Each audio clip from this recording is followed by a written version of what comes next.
What is up, everyone? Welcome back to another episode of the Fantasy Fellow Show. My name's Kyle. Tonight, hanging out with my good friend John. We're going to be doing a live drafters best ball draft. We're drafting in the $15 best ball championship. It's their $1.3 million contest. I haven't remembered the payouts of this, but this is their biggest best ball contest that they put on for the year. And John, how are we doing, man? We doing good?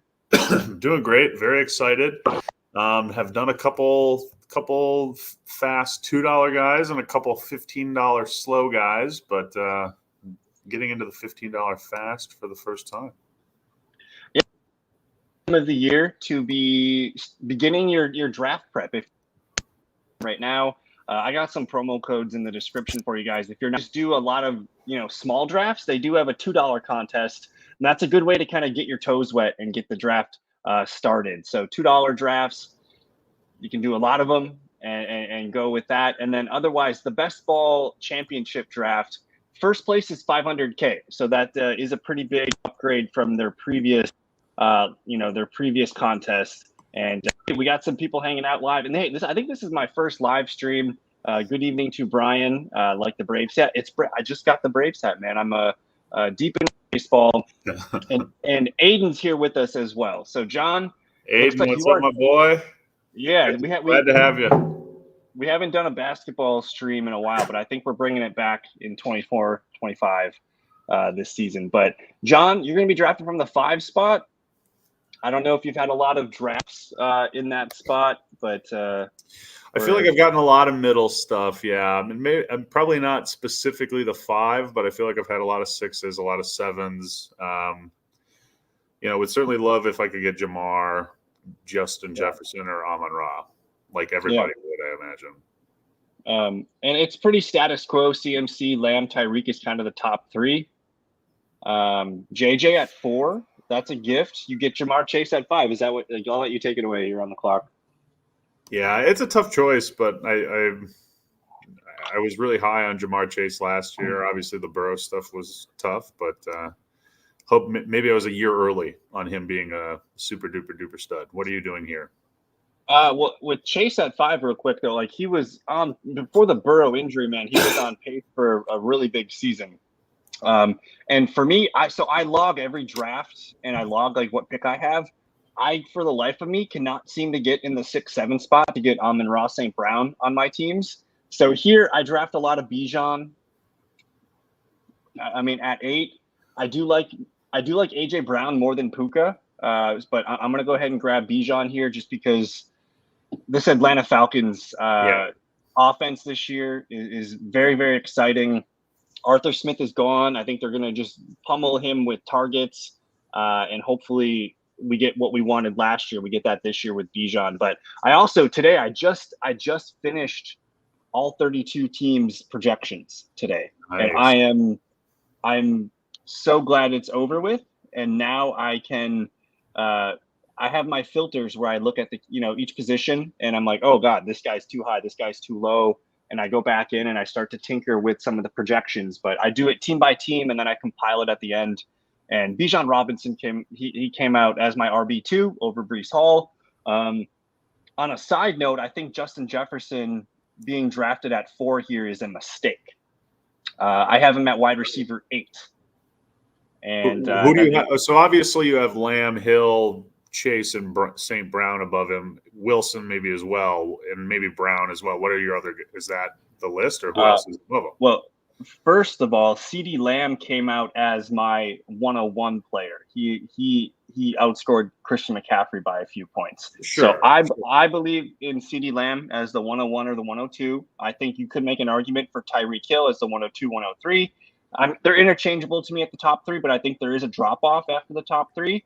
Sure. I think number 4 was Jamar Chase. Number 5 was Amon-Ra St. Brown. And number 6 was A.J. Brown. Wow. So I'm big on A.J. Brown. I'm trying to get more shares of him. Now that I'm up to pick here, I'm looking at Devontae, and I have my own ranks in here. And it's telling me to take Brandon Ayuk, which it feels a bit rich, but I do need a receiver here. A lot of running backs. Kieran, Achane. But I think you're going to like your pick here. I'm going to go ahead and take Brandon Ayuk to be my wide receiver If he does stay on the 49ers, that's great. He does have the opportunity to get traded still, but I'm feeling pretty good with Brandon Ayuk. And he's not going to grade out as a top 10 sure. top. Yeah, JT. Or you got it.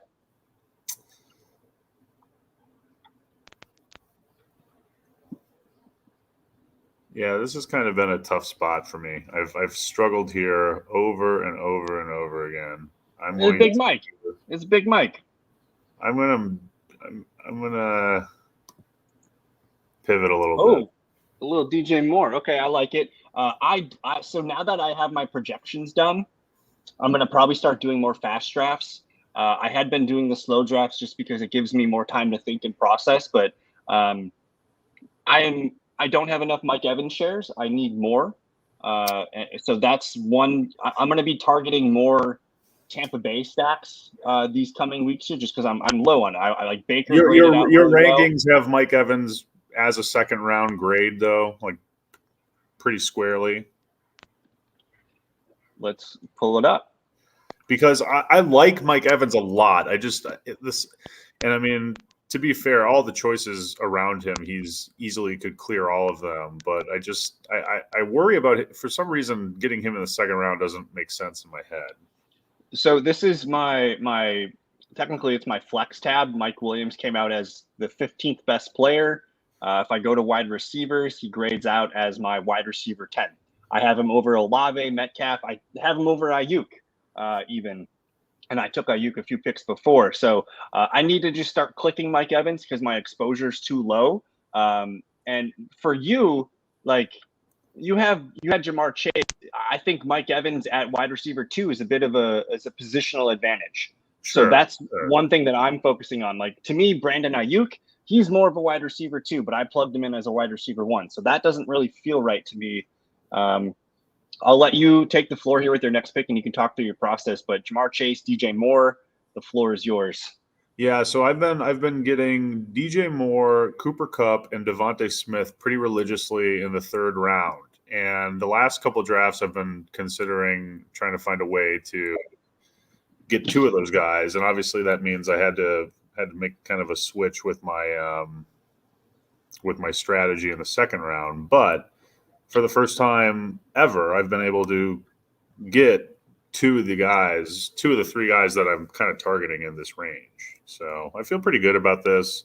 Obviously reached a little bit on DJ Moore, but I think I'm pretty bullish or, very excited about him this year.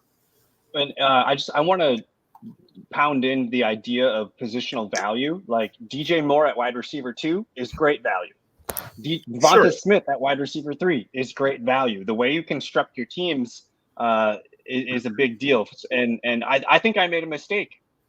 I took Brandon Ayuk, who I don't think is a wide receiver 1. I took him as my wide receiver 1. I probably should have just reached and took Mike Evans there, even though he fell to 27 in this draft. But I'm on the clock right here. ADP says John Diggs, Sam Laporta. Those guys are overvalued in based on my projections, in my opinion. I do have them ranked highly here, but I'm going to go ahead and Kupp as my wide receiver 2. And basically, I just threw Ayuk and Cooper Kupp in a bucket, and I said one of them is going to be a top 10 receiver each week, and I'll kind of play it that way. But I'm sure Kupp comes out pretty favorably in your rankings because I probably have more shares of him in the third round than any other player. So I'm glad to hear that he's endorsed by your projections. He came out as wide receiver 15 for me, and I feel like that's like a really median outcome for his projection. Last year, I loved him for and he really just he wasn't himself, I feel like, and I think that Rams offense is exciting. Yeah, so you said you have him projected at receiver 15. I just did a quick count. I could be off by 1 or 2, but I think I see him as the 22nd receiver taken in this particular draft. Huge value. That's a great value. I do like taking Devonta. Good for me. Guys, Flowers and I over here by big. John, are you ranking? Yeah, it's cutting in and out for me. Sorry. Yeah, that's okay. I'm gonna do, and I'm now that I've done so many drafts, I'm starting to pay attention to my exposures, and I'm looking at teams that I need to target more. And one of them is the Jaguars. People forget, dude, they were 8-3 at one point in the season last year. They were the number 1 seed, and then that kind of goes downhill from there. But ETN, again, positional value. ETN is I think he's a top 10 running back. I think him as my RB2 is a really nice positional value.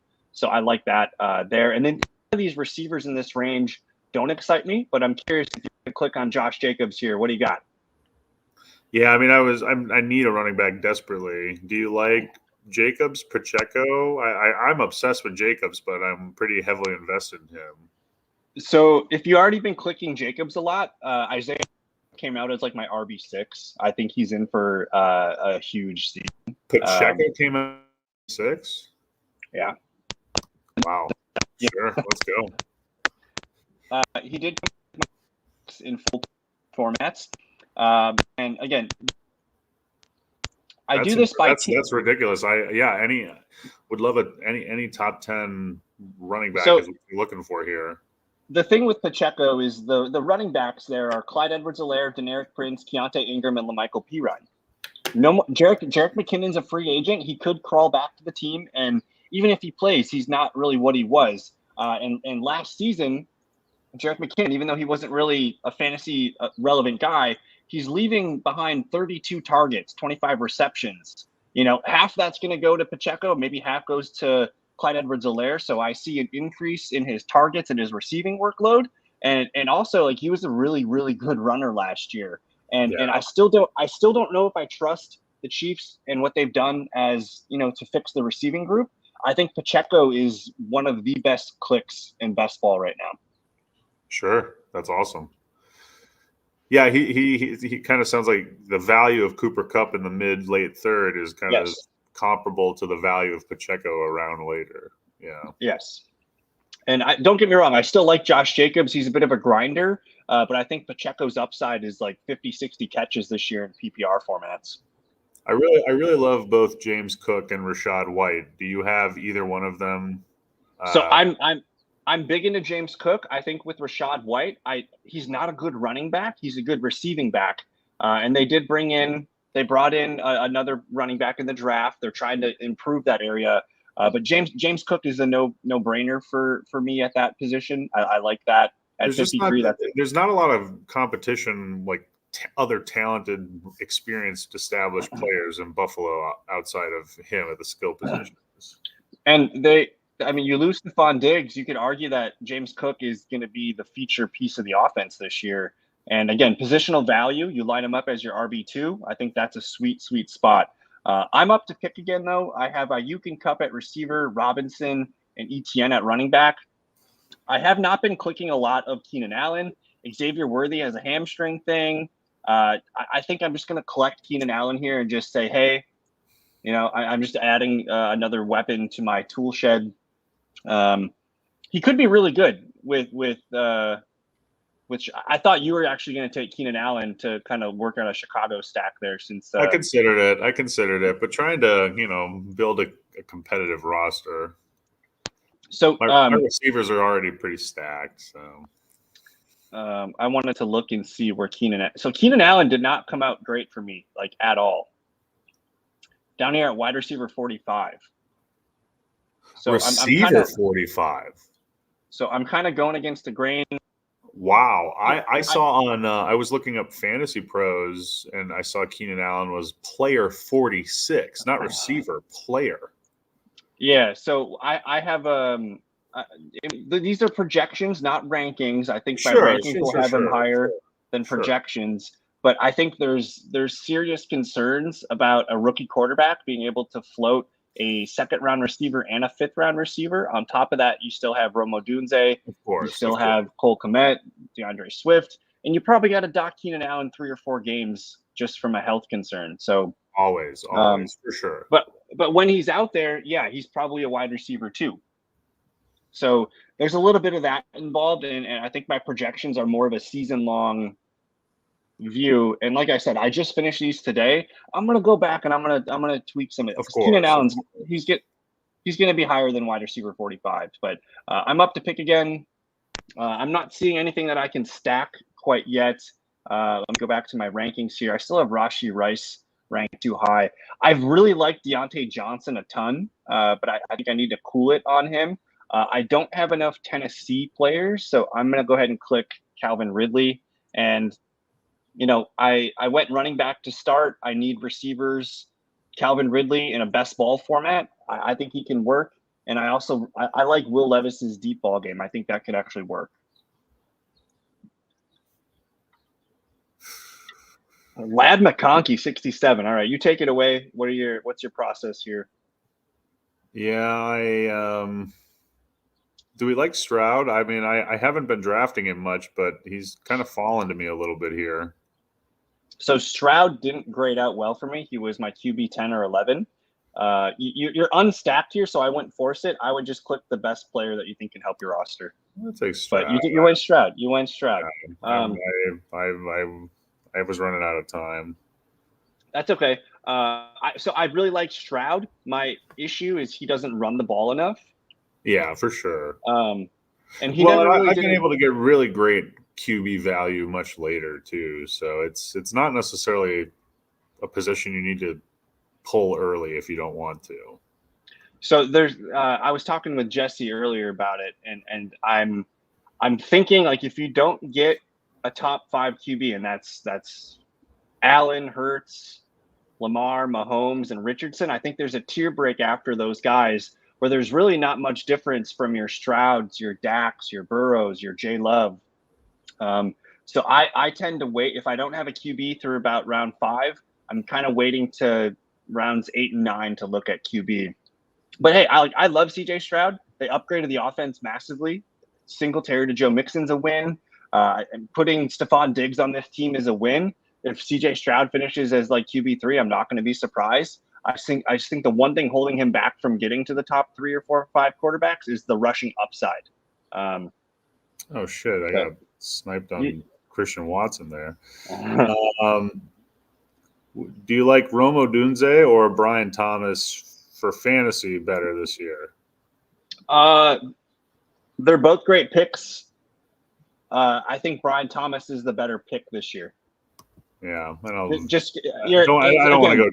to go too deep into a Chicago hole. I do like Caleb Williams, but I'm not ready to commit my fantasy life to him. I think Caleb Williams is a good pick, but if you're gonna stack, like, it's gonna be tough starting Bears receivers every week. It's gonna be. Yeah, and Brian agrees here. It's Brian Thomas. He's going to be on the field at all times in 2 wide receiver sets. I think he's better than Gabe Davis. I think he's a very exciting player. What are you doing? You almost talked me into Deontay. What are you doing? So I think Deontay is going to just soak up. So, and the fact that it's pick 80 and he's at an ADP of 69, I'm going to collect Deontay Johnson. My Deontay Johnson shares are already high. And I'm going to continue to click on them when I get values. And yeah, Brian Thomas on the Bills would have been sweet. But the thing with Deontay Johnson is he gets open. ESPN open score. Let me see if I can find it. NFL open score. There's ESPN metric here where they track like a few things for wide receivers, and Deontay Johnson's consistently been one of the best receivers at just simply getting open. And I think Bryce Young is going to really, really value that and just going to be the first read on probably 140 targets this year for Bryce Young. So I'm just collecting targets there. But with Brian Thomas, if you didn't take Brian Thomas, I was probably taking Brian Thomas there. And I was going to continue to try and build out a Jacksonville thing. Thomas is one of those guys that I think he can be. Trevor Lawrence, you think back at Clemson, he had T. Higgins there for a season or two. And I think Trevor Lawrence and Brian Thomas are going to have a lot of fun together. You're back up. What are you doing here? I'm taking the guy that I've clicked on the most throughout all drafts this season, and he's going to be a league-winning pick if you can get him. It's going to be Steelers Jaylen Warren. As my RB3, that's a huge positional value. The fact that he was already an RB2 last year, and now he gets Arthur Smith, and we saw Arthur Smith mess around with Bijan and Tyler Algier. He's not afraid to play a second running back. And Jaylen Warren at this point is just simply better than Najee in almost every metric. I think Jaylen Warren, it's going to be that 1 year where Tony Pollard and Zeke, and Tony Pollard was like, holy crap, he's really good. I think it's going to be one of those seasons where Jaylen Warren hops Najee. They declined his fifth-year option. I'll let you talk through pick 92. Oh, Njoku. Yeah, I needed a tight end, and it's just such a shallow tight end world. I had to pull the trigger at some point. So there's a huge tight end drop-off coming. To me, it's after Dallas Goedert. I need to get more shares of Njoku, though. That's one guy that I have not clicked on a lot, because I usually end up taking Jaylen Warren here. That's why I take not enough Njoku. But I do need to start getting Njoku. I did look at Fantasy Pros T stats. What I like about Njoku is some of it he played with Flacco, but you can, and I'm trying to find it. You can, I thought it was on Fantasy Pros, but I was looking around, and David Njoku from like week 8 to 18 last year, he was the tight end 1. And Brian's been taking a lot of Njoku, but I'll have to find that. But it was on Fantasy Pros where you could filter by like week 8 to whatever week you wanted to, and Njoku was the dude. And I think Cleveland is a low owned offense where Njoku could be a huge piece to your 500K. Who do you like better, Jonathan? Who do you like better for this 1 year in best ball, Jonathan Brooks or Trey Benson? Because I want one of those two. It's easily Jonathan Brooks, just because he's going up against Chuba Hubbard, and I think he's the better back. Like, it's pretty easy to say that. James Conner is still freaking good. You just missed on Brooks.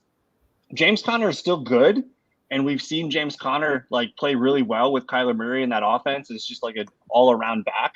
So I have been clicking a lot because Connor was going in the 7th round, maybe the week of the draft before Trey Benson landed there. Connor was like a 7th round pick, and I was still clicking him then. I like James Conner a lot. I think he's going to hold off Trey Benson for most of this season. I think 2025, Arizona is a really fun stack if you can get your hands on it. But I'm buying a lot of James Conner as he's coming down.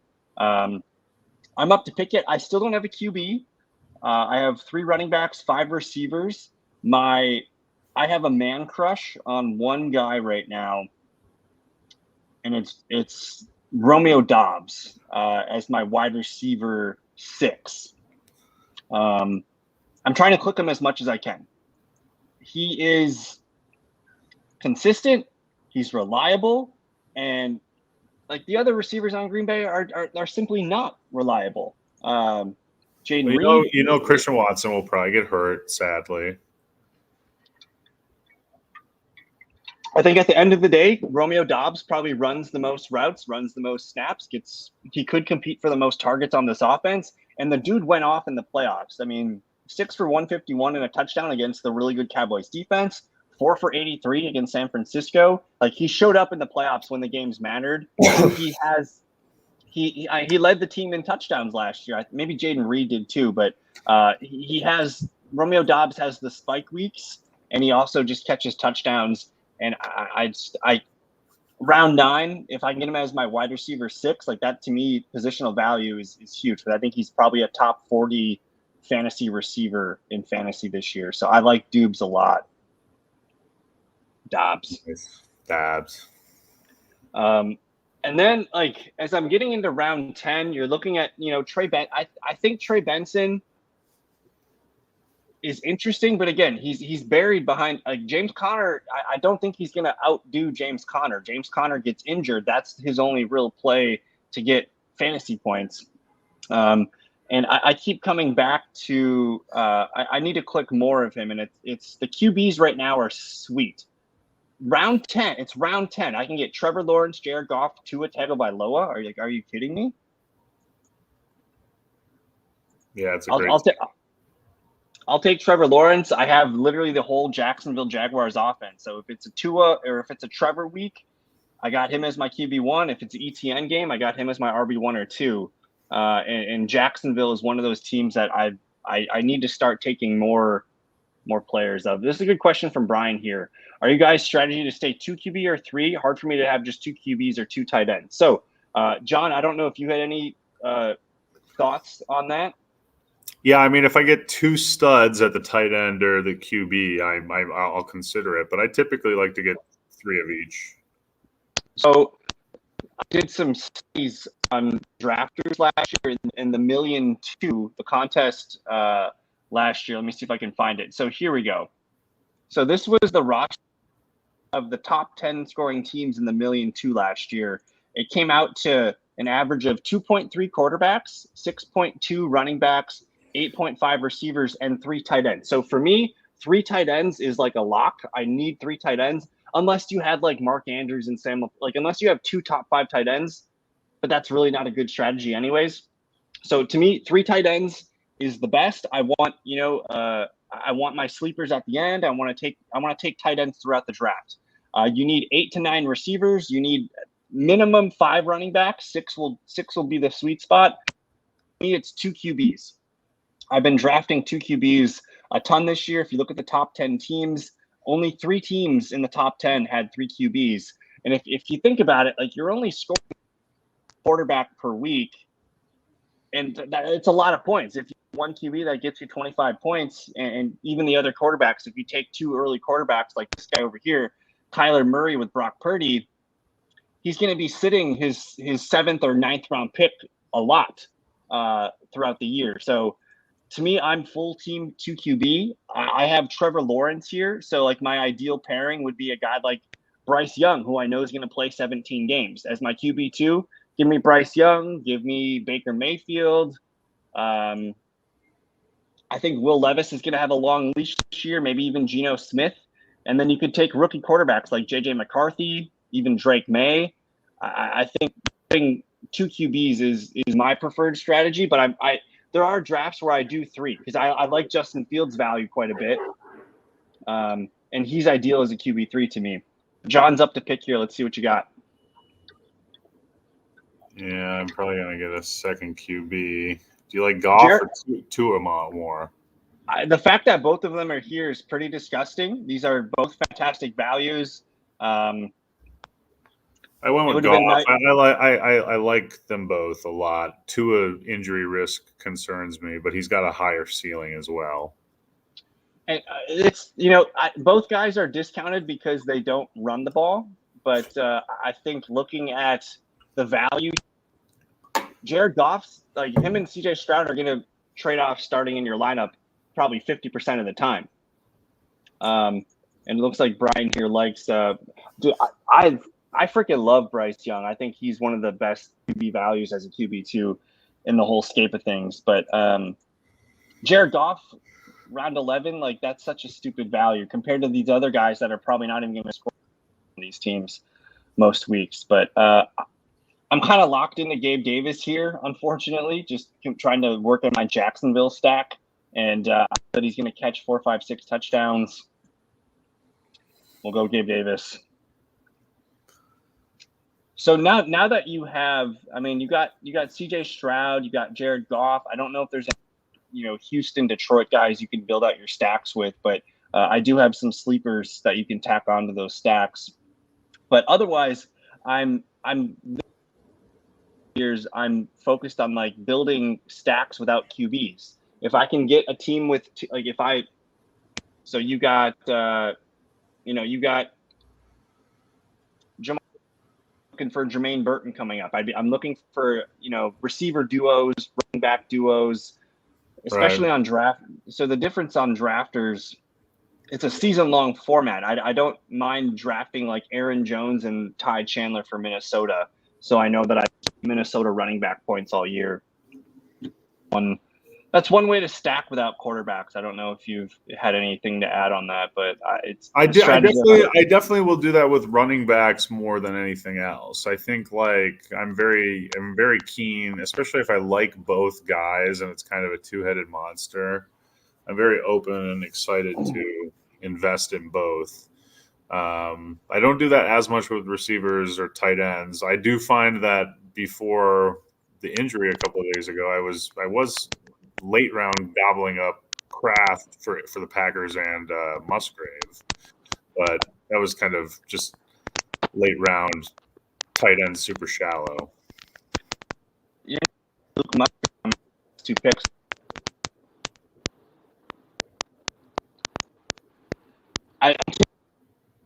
His volume, and I know he's dusty and old, but the dude's probably getting 200 touches minimum this year. So I'll collect Zeke Elliott. Still, I will say Luke is my most owned tight end this year. Tucker Kraft came out. Matt LaFleur was on the mic yesterday, and Kraft has a pec injury, so he might not be ready for the start of training camp, end of July, early August. I think Luke is one of the best. I think he graded out as my tight end 14 or 15. He's one of the best tight end values in drafts right now. And Green Bay stacks are so fun to try and accrue because you can just get so many players you can draft. Tell me about Quentin Johnston. It's just kind of an opportunity thing. I mean, I think I would have certainly taken Marquise Lloyd or whatever his name is for the Packers, but I have so many running backs already. So I needed a receiver. Really wanted Johnston. I like him more than I was thinking about Leggett, but it was really between him and Leggett. I mean, you just look at and I guess I like Ricky Pearsall a little bit, but you look at these other options at this point in the draft. I don't see anyone with better opportunity with a better quarterback than Quentin Johnston. And I mean, at worst, he's their wide receiver 3 to start the year. He could, if he does improve, he could outplay Josh Palmer, move up. I think also a new coaching staff that can maybe help him out and get him the ball in space. That's kind of what he needs. He's kind of a yak guy. So I might take 12, 13 darts on Quentin Johnston. Ricky Pearsall, man, he's a really exciting kind of a jump ball receiver. And the reason I drafted him is because he's like elite against man coverage. And that's kind of where Brandon Ayuk and Deebo Samuel, they're zone eaters. So Pearsall is going to get open and make some big plays. So best ball, like Pearsall, you're not I think get the ball. I'm going to pick here. Let me my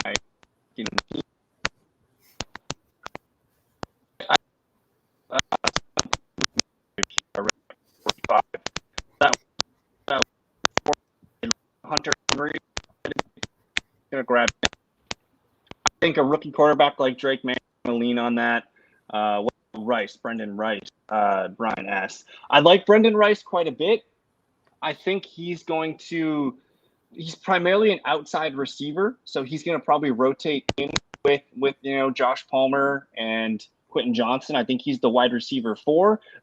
If Quentin Johnston really doesn't work out, then Brendan Rice can overtake him. And I think Joe talked about, if you're betting on Quentin Johnston, Brendan Rice would be a good pick for you to add onto this team at some point, just so you're like, hey, I'm taking 2 chances on LAC wide receiver 3, and you might get 4, 5, 6 touchdowns out of them, and who knows?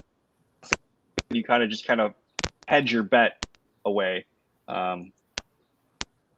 But guys, what is your thought process as we get down in some of the barrel round 20? Like, what are you looking for depth at this point? But where am I the? I mean, yeah, it's all predicated on depth, right? I wherever I feel my roster is the weakest, I'll take my favorite, lotto tickets. But tight end has been a really hard place to be thin at the end of these drafts. I've been noticing. I feel like I'm getting other positions filled relatively well, but if I wait on tight end too long, I feel like I get flipped a little bit. Let's see here. You go ahead and make your pick. I did. Brian's got any Fields, Justin Fields, and I think so. I mean, I play on Underdog. I play on DraftKings. those formats are your playoff style. And I really like Justin Fields. Like, I think the odds of Justin Fields starting in December are very, very good. So I like him more in those formats. In a season-long format like this, I view Justin Fields as like, okay, I need a QB3. I don't want to draft him as my QB2, unless like, so for me, I could draft him as my QB2 because I have Trevor Lawrence 12 chance Justin Fields is starting or week 12. So I'm starting to take more Justin Fields. His ADP it's finally like the 200s. So he's so cheap. And, weeks 15, 16, 17, like it's the playoff, very legit chance that with quarterback for this. Did you have any thoughts on Fields or Steelers? That one I'm not totally, I don't have any direct thoughts. I'm nervous about it. I think Russell is closer to being washed than not, but at the same time, Fields is, I don't know, he just seems like he's going to underachieve no matter where he is. I think the only thing for him is the Steelers' schedule looks pretty good for the first half of the year. So Russell Wilson might play well, and maybe the Steelers are 2-3 halfway through the year and things are looking good and there's no urge.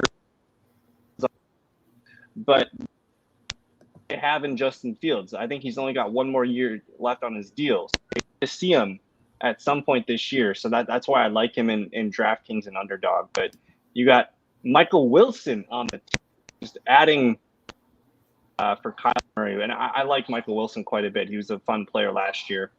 Yeah. Now I just need tight ends and maybe one running back and maybe one QB. Snuck in Hunter Henry and Taysom. It's not the same he's doing. I'm getting 4 or 5 points. I think I'm fine with that. Juwan as tight end 3 and feel okay that, hey, that week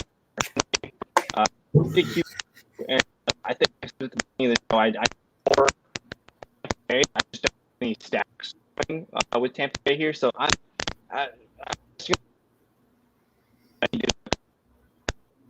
what he did at the end of last year. I was intrigued, man. 7.8, 14.8, 23, and 7. When he's healthy and he's on the field, he's a good receiving option, and he does have those spike games where he catches 6, 7, 8 balls.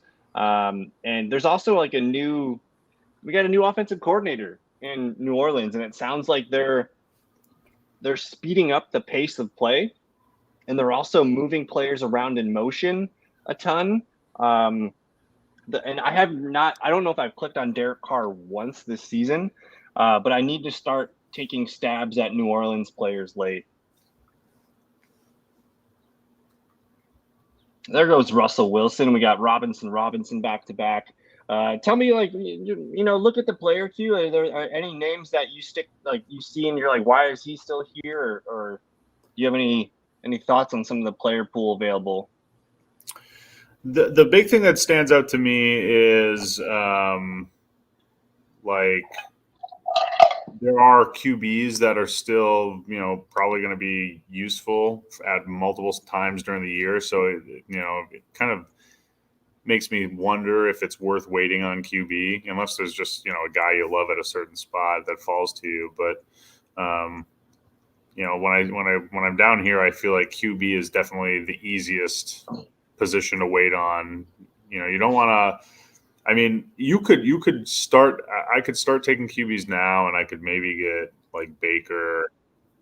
Well, Baker shouldn't be here right now. This is a tremendous value on Baker Mayfield, and if you let him, you already have 2 QBs, so you don't need him. But that's why I like pulling one QB in that 8, 9, 10 round range, and then right now, like I could Baker Mayfield, Geno Smith, like all these guys, I'm comfortable with being my QB too. Yes. Look at the names being drafted right now in the 16th round. Are any of these guys going to score points for your fantasy team? I do kind of like Jonnu Smith, the guy I took, because he's I think sneakily going to be the first useful tight end Miami's had in a while. He's not going to be like a world beater, but I just think he's going to have some good weeks.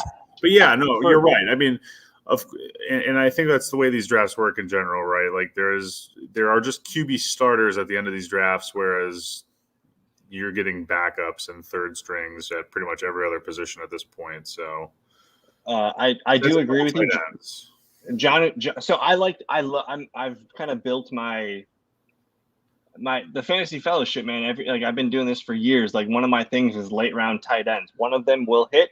I'm going to miss on most of them, but all it takes is one. And the odds that I only need 8 points from a tight end each week.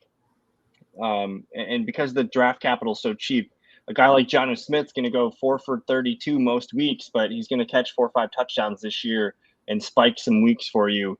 But yeah, look at the QB value here. Baker Mayfield, JJ McCarthy, Derek Carr, Bryce Young, phenomenal QB values here. But just like round 16, you're talking Jalen McMillan, Tyler Conklin, Rondale Moore, Roschon Johnson, Khalil Herbert, Marvin Mims. Like a lot of these guys just aren't going to – you're getting Baker Mayfield here, 197. Yeah, I mean, I didn't need it, but the value was too ridiculous. It was like cost. I didn't want anyone else to have them.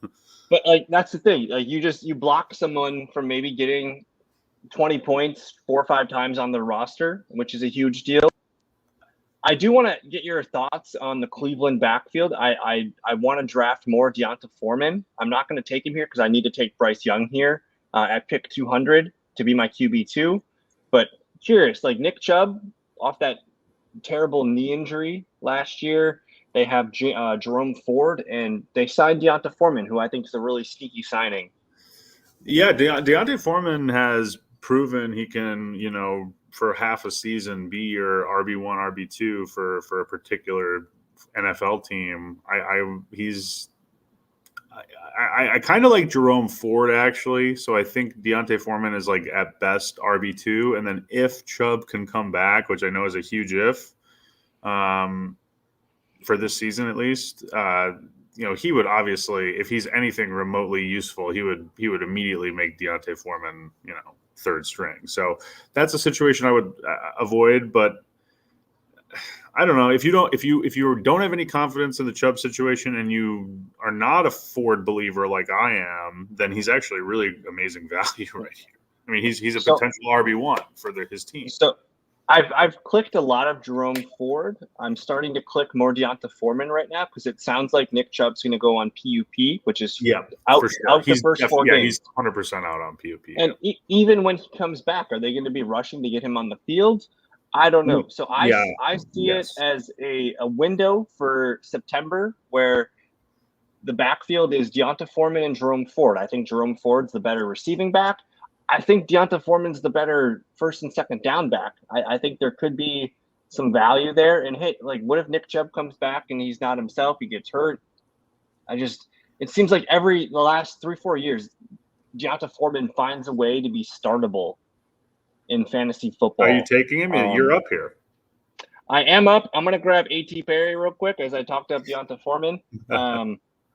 And it's kind of my thought process before that I was talking about where I need more New Orleans Saints. I do have a fair share of D'Onta Foreman, who I like, but he'd be my RB6. I already have Bijan, Etienne, Warren, Elliott, and then I grabbed Khalil Herbert, who I like as a really sneaky value in Chicago. You talk through what you're looking at here. Yeah, so I'm going to take a running back. I mean, Foreman actually does sound kind of interesting. I guess I could take a receiver, but there's just not that many. Foreman's on my mind. Oh, wait, I'm going to take Bigsby. Damn it. I was going to maybe do a little Bigsby round 19 action. He was terrible as a rookie, but they're going to give him a chance again to be the RB2, and there's talks about lessening Etienne's workload. So I could see Bigsby, scoring a few touchdowns this year. I can't believe, dude, it's round 18. JJ McCarthy, Derek Carr, Justin Fields, Bo Nix. All these guys are starting games this season. So you might have me picking, and this might be one of the rare times where I do 3 QBs because I love all of these values right now. And like I said, I don't think I've clicked Derek Carr once all year. Okay, so I definitely want another tight end. Do you think Tucker Kraft will be relevant at some point this season with the injury situation, or? So you're if you take Tucker Kraft, you're banking on an injury, and I have not taken Derek Carr once, by the way. You're banking on a Luke Musgrave injury, which probably like a 70% chance that he's missing a game or two this year. Fine with that. Other tight ends I like on the board right now. I think Mike Gesicki in the Bengals offense is kind of an exciting upside play. I think Michael Mayer's going to be out there in a lot of 2 tight end sets. Same thing with Dawson Knox. Tucker Kraft showed that he was pretty good last year. Otherwise, like I have deeper tight ends too. But you got Jamar Chase. You know, that one day you're looking and you're watching the freaking stat tracker and you're like, God damn it, Mike Gesicki scored a touchdown from Jamar Chase. That might sway me. I think you missed. Do you have any Packers? I don't have any Packers right now. That might sway me towards Mike Gesicki. I like Tucker Kraft, but he's buried by Musgrave, whereas Gesicki is the tight end 1 on that team. So I think there's more opportunity. I can get behind Gesicki. That seems pretty logical. Yep, all of a sudden I went from being really scared to liking my tight end room with Joku, Jonnu Smith, and Gesicki. Yeah, that's a well-rounded group. You got so that's like my ideal thing is you get a mid-round tight end and you get 2 late sleepers that, you know, hey, if Jonnu Smith finishes as a top 10, top 12 tight end, we're not going to be surprised. If Mike Gesicki does, we will. But he's going to have some moments where he's like, holy shit, Mike Gesicki just mossed somebody in the red zone and scored a touchdown. And I have kind of talked myself into taking Derek Carr here just because I've been tacking on New Orleans Saints. So it's round 19. I'm going to live a little. I'm going to take care of business here and draft 3 QBs just for Brian here. He's been asking about the 3 QBs. So I got 3 QBs. Round 20, we're gonna have some fun here. And hey, John, do you have time for some overtime here? Yes, definitely. All right, I'm on the clock with 2 rows and drafts, and I do have a Best Ball Mania pick number 6. No 6, so we'll that brew. Round 20. Any league winners you mentioned Tucker Kraft. I think I've heard Thomas might sign somewhere. He's gonna be a Dallas Cowboy. That could be interesting. Otherwise, are there any league winners? You know, where's your Puka? Where's your Kieran Williams? Any league winners down here? I have not figured that out yet. But like, I'm looking at a guy like Greg Dortch right now. So I'm looking at a guy like Bo Melton right now. Yeah. I might have just lost John. I cannot hear him. I'm here. I'm going to keep talking. This is my round 20 pick. I know he's looking probably for a wide receiver. Beckham could pop off for a little bit here. There's Michael Thomas. He likes Greg Dortch here. I'm going to let Greg Dortch slide through the window. I really, really like Khalif Raymond. He's been a guy that I've been clicking on a lot. I think he's going to be the number 3 receiver for Detroit. I don't really have a lot of attacking potential here. I missed my pick. Who did it give me? Hey, can you hear me? Khalif Raymond. Okay, good. Can you hear me? And I am going to refresh the page. If you're still with me, I apologize. We might be having some technical difficulties. I've seemed to lost John.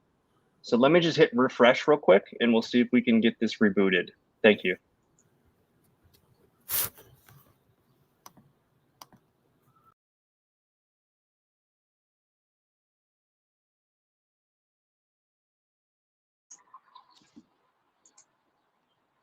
Hello.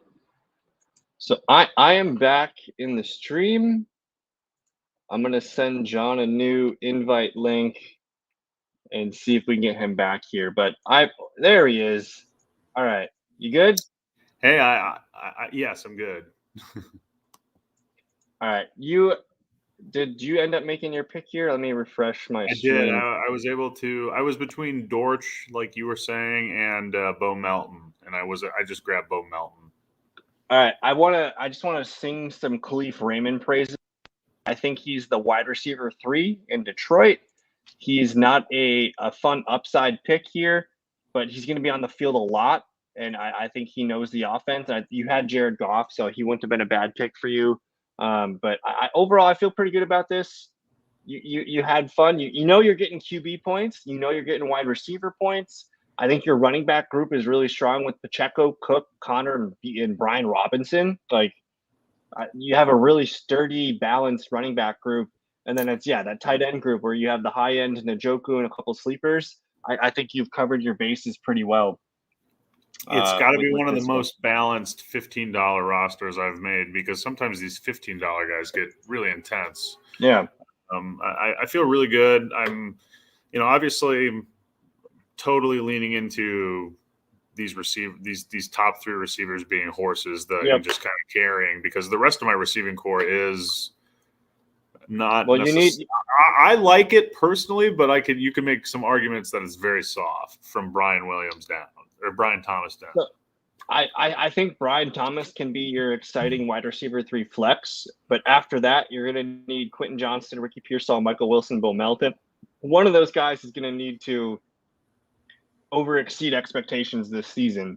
But the fact that Quentin Johnston, he's fantastic. He's going to be fantastic this year, Kyle. But you have the rest of your bases covered here, so you're fishing for a wide receiver 5, and you're going to hope Brian Thomas is the dude. And I think that's a fine way to play it. But dude, you're going to be scoring. James Conner is going to be your flex some weeks. Brian Robinson will be your flex some weeks. So like when you see your top 3 receivers, they stay healthy, you're in good shape. Brian Thomas versus James Conner, who's going to score 15 points that week? I think you have some good depth at the running back positions. My team, I'm spraying and praying at quarterback that Trevor Lawrence, Bryce Young, Derek Carr. I just want one of those guys to get me 20 points one week. I like my running back group. Bijan, going to be a horse. Travis Etienne, we know he's a pretty good volume player. And then I think Jalen Warren. Etienne's got it. He's a near lock for top 10 if he's healthy. I wanted to see where he came out in my numbers. Let's see here. He came out to my RB8, so I'm feeling. I guess I'm feeling pretty good. I got Bijan and I got 2 top 10 running backs here, so I feel pretty good about that. And then Jalen Warren, that dude is my RB13, so I feel I feel really good about Jalen Warren this year. And then Ezekiel Elliott, he's going to crawl into the end zone and jump into the freaking Salvation Army bins at least. He's gonna crawl in at least 7 times. He's going to be like 2.5 yards a carry. 2 point. I just want 2.9. Give me 2.9 and a cloud of dust. But Khalil Herbert is my dark horse running back here. And I only drafted 5 running backs. When we looked at the numbers here, we did see that 0.2 was recommended. So I would like one more there. I did go 9 receivers. Ayuk, Keenan Allen, Calvin Ridley, Deontay Johnson, Romeo Dobbs. I freaking love the depth of this wide receiver group. And A.T. Perry, Khalif Raymond, who cares? If they can contribute 2-3 touchdowns, I'm fine with that. Tight end, I'm obviously lacking Hunter Henry, Taysom Hill, and Johnson. I want my 8 points a week, and if I can get spike weeks, I'll be happy. But yeah, a fun Millie 3 draft here. Going back, just a quick thought. Going back on your like when you were looking at the ideal distribution of a best ball team in terms of like roster construction, like I think it's a good guideline. But like you had 5 running backs. Yeah, maybe the math says you should take 6, but like your running backs were pretty stacked, right? You got Bijan, who's amazing. Obviously, you're investing the world in any of your first round picks, and then you got Etienne, who's one of your top 10 guys. You said some other names that were good. I'm sorry, I don't remember them all off the hand, but like and kind of like me with receivers, I only got 8 receivers. That looks like maybe a little low. Like I took 3 receivers with my first 3 picks. Like, if you're top heavy in the draft at a position, I feel like you can cut a little bit. You can cut one of these. You can cut from 9 to 8 for receiver, or you can cut from 6 to 5 for RB, or you can cut from 3 to 2 for tight end or QB. Maybe not tight end, but I don't know. Maybe, I don't know. No, that's a great point, and I think every draft is going to be different. You're going to take, because your pick is random. You don't know where you're picking, and you're just going to take the players that you pick. But at the end of the day, if you need to adjust your sliders on, if I have 5 running backs and I feel really good about 3 or 4 of them, I don't need that 6th running back. I'd rather take a dart on a position that I'm a little bit light on. I don't think I needed 9 receivers. That's one of my thoughts here. But at the number's 8.5 wide receivers. So, if you have 8 receivers, that's good. I think 7 receivers that's bad. You want to be within at least, 0.5 to 1 of these numbers here. So if you end up with 3 QBs, that's fine. Just don't take a 4th. If you end up with 5 running backs, that's fine. I do think 7 running backs is a bit much, but like you said, if you don't take a running back till like round 8 and you need running backs, like then you need some lotto tickets. Yeah. Take your 7 running backs, and then maybe you're at 8 receivers. Maybe you have Travis Kelce and Njoku. You don't need 3 tight ends. These are adjustable. They're more they're guidelines. They're not really hard set rules and numbers.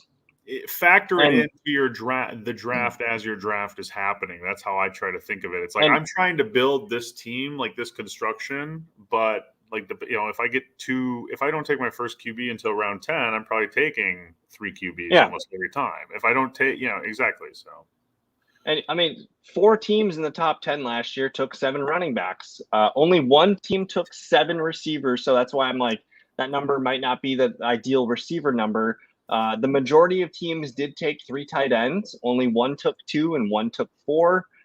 So stay within these kind of, just stay inside the lines, coloring kind of thing. If you're not too far off, you're in good shape. But I do want to get your thoughts real quick. Are you on Underdog yet? I'm not on Underdog, no.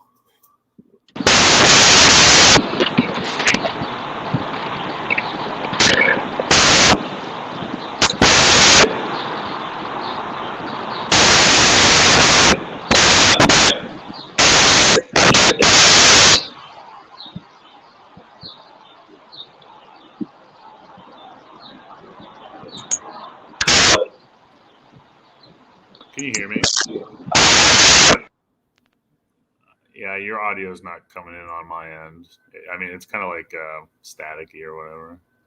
Okay, but if you're not on Underdog, they have their big Best Ball Mania contest. I started up a slow here. I'm on the clock, pick 106. Breece Hall 104, Bijan 105. Wow. Am I just running in Ja'Marr Chase here and not thinking twice about this?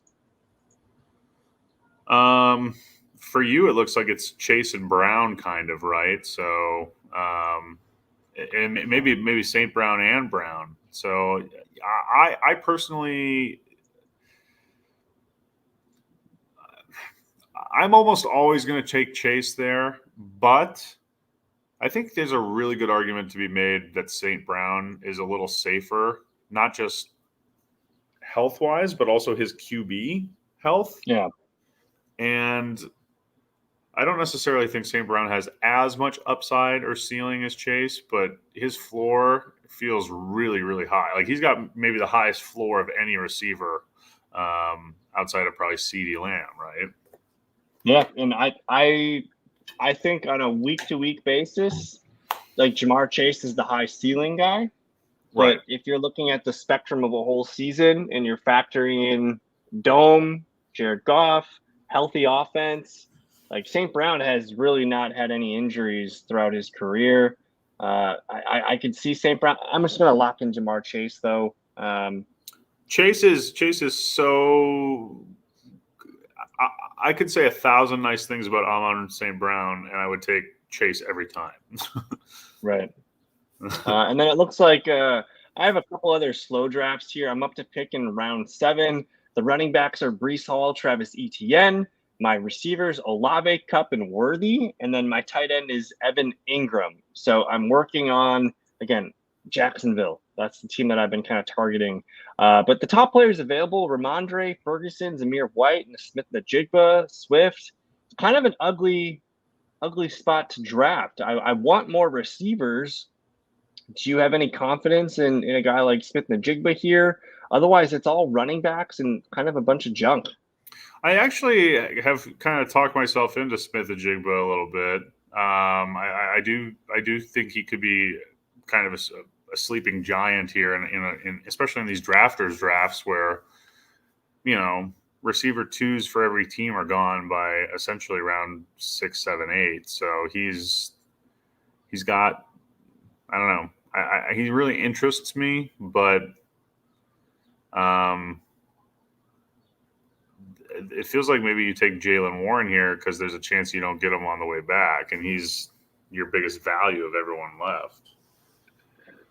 If I stick to my projections, it's Jaylen Warren. So his ADP is 87.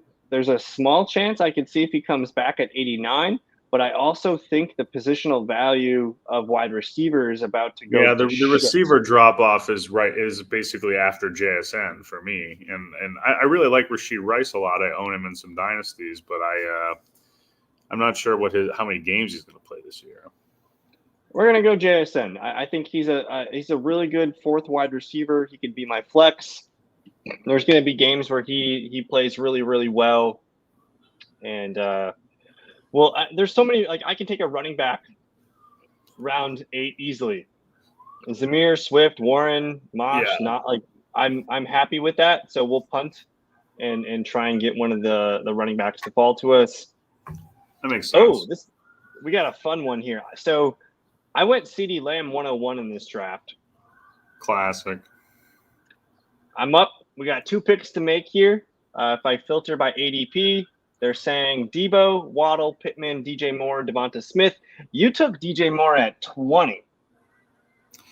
Yeah, I mean, well, I'm really interested in pairing two of if I can, DJ Moore, Devonta Smith, Cooper Kupp. I really like the concept of pairing 2 of those guys together.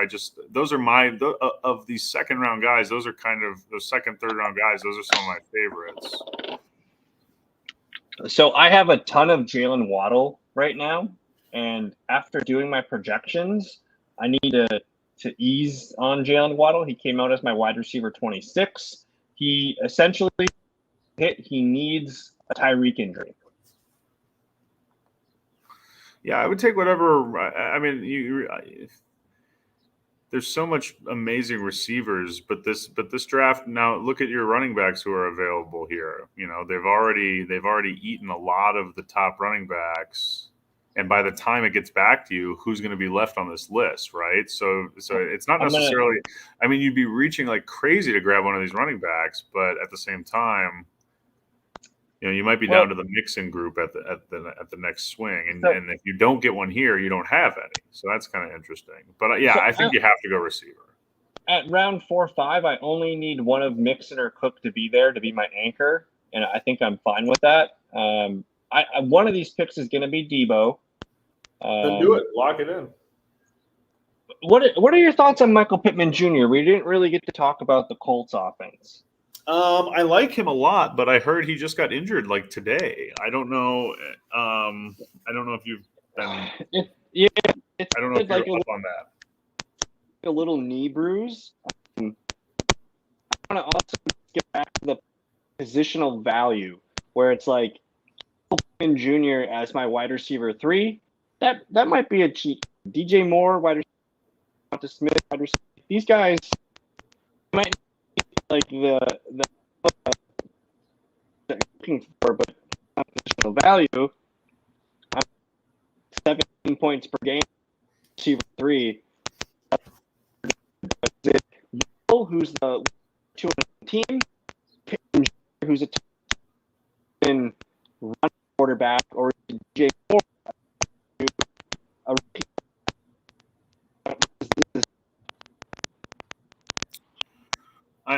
I apologize. You cut in a little in and out there on my end, but regardless, I think I think you probably got to pull a receiver and you take whatever one you like the most.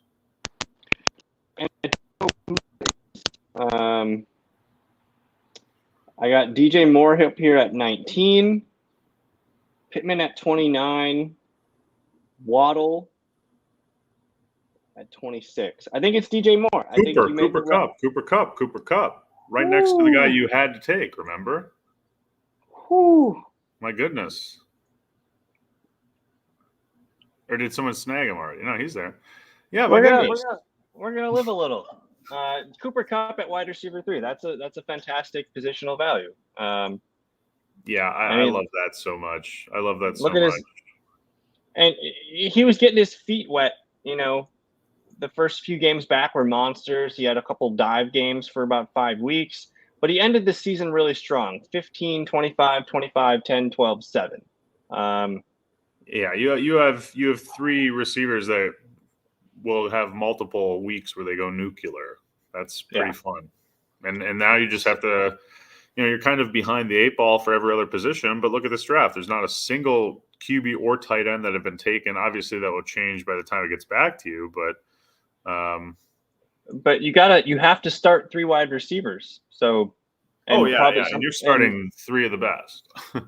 And you might have to start 4 wide receivers in most lineups. So the other thing too is like these guys with Bijan, Achane, Brees, and JT, they're going to be and looking the guy at right now, McCaffrey, Barkley. You have 3 sets of double RB.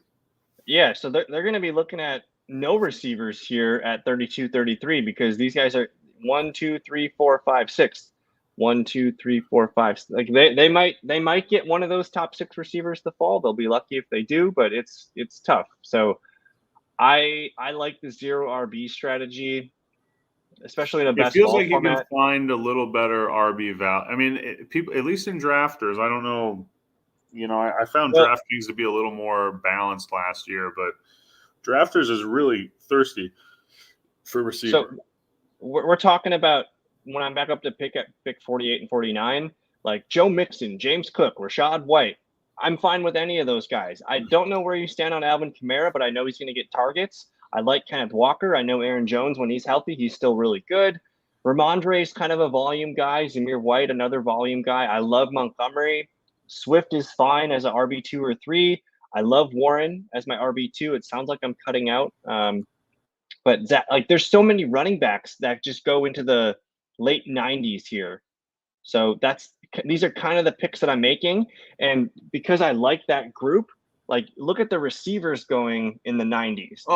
For sure. And like for you, it's basically Deontay, right? That's about it. Like, would I rather take those running backs or Rashee Rice, Jameson, Lockett? I like Curtis Samuel, but it's a different thing where I'm really liking the value of those round 7, 8, 9 running backs. Yes, and I'm wanting to load up on receiver early. Yes, but no, I mean the way most of these best ball drafts go, it really does feel. I mean, it feels like if you load up at any position other than receiver in the beginning, you're at a massive disadvantage for receiver specifically going forward. If you load up at receiver, even if you go receiver, even if you go 4 off the bat, you still can put competitive pieces around that. Your running backs will be lacking certainly, but you could do 4 receivers off the bat and still have one of the best QB and tight end rooms in the same draft. So I think at that point I'd probably lean into it and I only take 1 running back at that 4-5 turn. I collect whatever receiver I want there, George Pickens, Jaden Reed as my wide receiver 4 or 5. Like that's pretty sweet. But dude, this was fun. I hope this is we got to make this almost like a weekly or bi-weekly thing. Yes, I mean we know we're all ripping drafts, so yeah, let's do more. That's a lot of fun. And it's May 22nd. I think the hype of best ball has we are peaking. This is peak 2021 Top Shot right now for best ball. Life is good. Yeah, the bank accounts haven't been totally wrecked yet. Just wait till Top Shot comes back. It'll make a turn at some point. But I do want to do more live. Dude, the last month of my life, it's been living out of boxes. I've been basically camping in a house. Every night I've been either working or doing things, and it's refreshing. Like, this is my first hour live stream of the year. Like, so life's getting good. We're best balling. It's summer. Yeah, it's Memorial weekend. We'll do more. But I don't know. Any other final thoughts for the good people? We'll sign out of here. Just keep doing your drafts. Keep doing your drafts. If you're not on Drafters, use the promo code in the description. You're going to get 50% off your deposit, or 50% bonus cash from your deposit. And they got a $2 contest. That's just fun to rip. I rip so many of those damn $2 ones. And then just take peeks at the $15 draft, because you want a chance at that 500K. But Underdog, John, we got to get you on Underdog, dude. I got to get you a promo code for Underdog when you're ready. But I'm ready. Well, so dude, they offer 100% deposit bonus. So whatever you put back in, they're going to give back to you. And they also have right now, like, have you heard of Best Ball Mania? I have heard of it. Yeah, it's so very popular on the Twitter fantasy. Yeah, it's people I follow. So that one contest, it's the most lucrative contest of all best ball contests. I prefer Drafters platform. I prefer the full PPR, but I really like the wrinkle of the playoff format, because then you have to be stacking teams.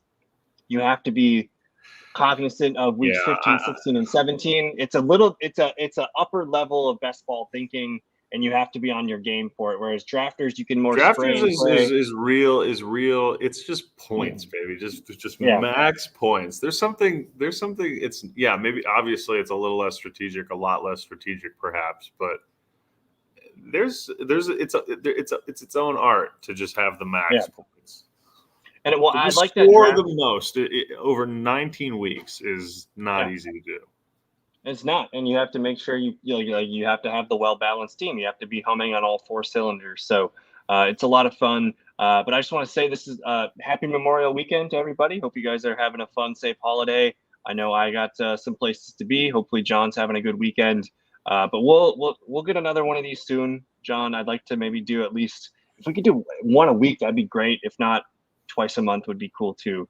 But for John, yeah, man. But we'll be in touch. I'm hoping that the next stream, these boxes will be gone and the room will look prettier. But either way, thank you guys so much for your time. John, thank you for joining us, and we'll see you all next time. Have a good one. Peace.